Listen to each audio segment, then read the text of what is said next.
আমিও চালাক কম না, মাছ দিয়ে ভাত মেখে দিছি। বিরিয়ানির ঘিরান পেয়ে মাছ ভাত খাবে না।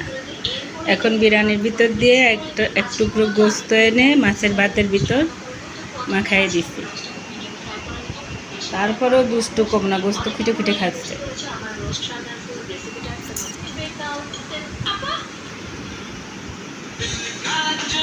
আমার বাবা তার এক ফ্রেন্ডের ছেলের সাথে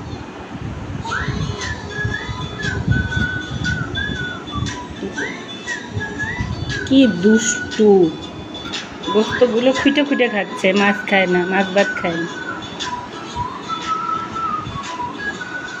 বসো, ওখানে বসো, বসে খাও।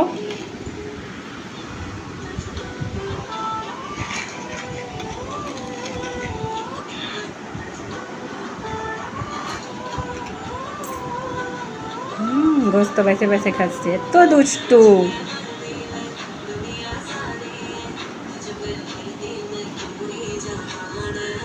এই যে এই যে এই যে আমি গোস্ত বেছে দিচ্ছি। এই যে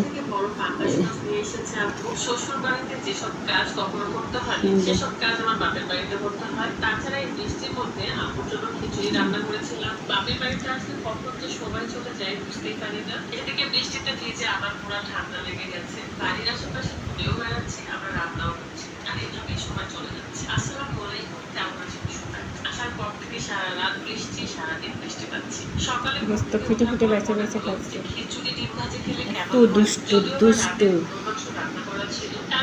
গোস্ত ঘিরান পাইলে আর মাছ ভাত খাবে না। দুষ্টুমি করতেছ কিন্তু মামুনি, মামুনি তুমি কিন্তু খুব দুষ্টুমি করতেছ। জাম্মুর কথা শোনো না। এই যে তুমি গোস্ত বেছে বেছে খাচ্ছ খালি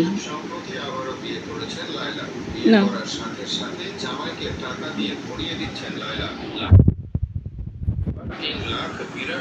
টাকা দিয়ে জুতা কিনে দিলেন। শুধু তাই নয়, জানা গেছে মামুনের চেয়ে অনেক বেশি অর্থ সম্পদ দেবে তার নতুন স্বামীকে।